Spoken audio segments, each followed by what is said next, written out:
સો હે guys, welcome to my mini vlog. તો આજે સવારમાં અમે તૈયાર થઈને ક્યાં જઈ રહ્યા છીએ તમે આગળ વ્લોગમાં જોઈ લો છો। તો અહીંયા ગાડી અમે લોકોએ પહેલાં ગાડી ઊભી રાખી, સવારમાં ઉઠીને અમે લોકોએ ઘરેથી કંઈ ચા નાસ્તો નહોતો કર્યો, તો અમે લોકોએ ચા પીધી। પછી અમે લોકો નીકળી ગયા જ્યાં અમારે જવાનું હતું।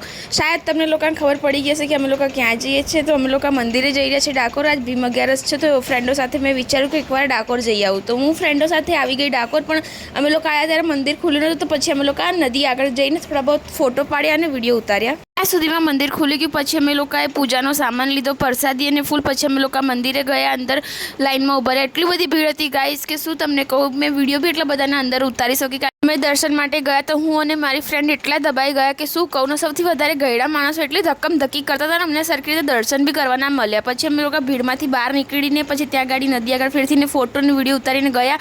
અને મારું તો દિમાગ જ ખરાબ થઈ ગયું હતું એ ભીડમાં। પછી અમે લોકોએ શાંતિથી અમે ત્યાં બેસા થોડી વાર। પછી અમે પાછા અહીંયા નદી હતી રસ્તામાં, ત્યાં ગાડી અમે લોકો નાહવા માટે આવી ગયા।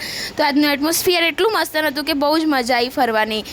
અને હા, ડાકોરની આગળ મહીસાગર નદી છે, ત્યાં ગાડી અમે લોકો આવ્યા છે। તો અમે અહીંયા ગાડી બી અમને લોકોને ખૂબ મજા આવી, કારણ કે સવારમાં અમે લોકો બહુ વહેલા પહોંચી ગયા, તો એટલી બધી ભીડ બી નથી। પછી અમે લોકોએ નહીં નાયા તો કેટલા કાળા થઈ ગયા। પછી આ લોકોને ભૂખ લાગી, તો અમે લોકો સીધી વિનાયક જમવા માટે ગાડી ઊભી રાખી। પછી એ લોકોએ ભૂખણની જેમ ખાવા બેસી ગયા છે।